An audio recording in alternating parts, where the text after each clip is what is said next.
Благоевград и Сандански имат един от най-активните депутати в Народното събрание. Човек, който познават всички по малко име, който не се нуждае от представяне, Георги Георгиев. Жоро, благодаря ти.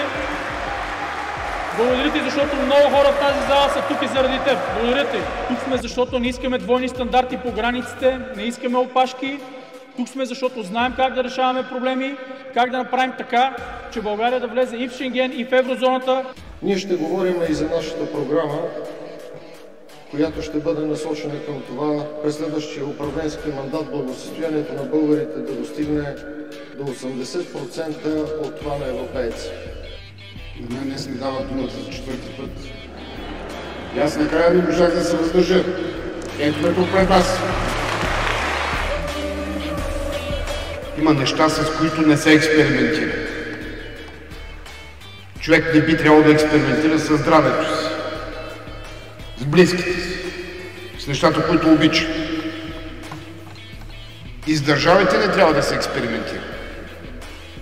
Аз съм чувал за експериментален образец, за експериментална държава не съм чувал. Но силата на ГЕРБ е била в единството, в емоциите, в мотивацията и в желанието да се направи нещо, което да показваме. Ако извадиме всичките си слогани, те са работа, работа, воля, работа, имаме воля, да построиме, да съзидаваме. Както тази зала, както тази магистрала от другата страна, както булеварда, който ви довежда до тук. В момента вие, българи, благодарение на 3 години, които гласувахте, имате 3% усвояване по плана за възстановяване.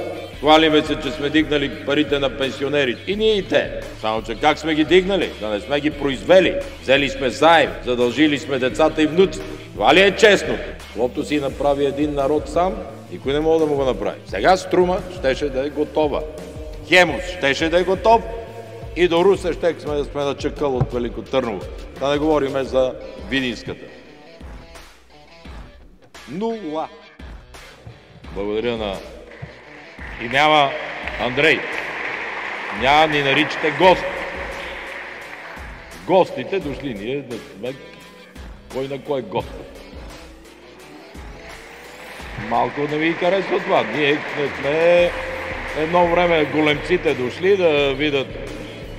Това са наши, всичките са ми приятели. Всяка една физиономия, която това са 15-20 години.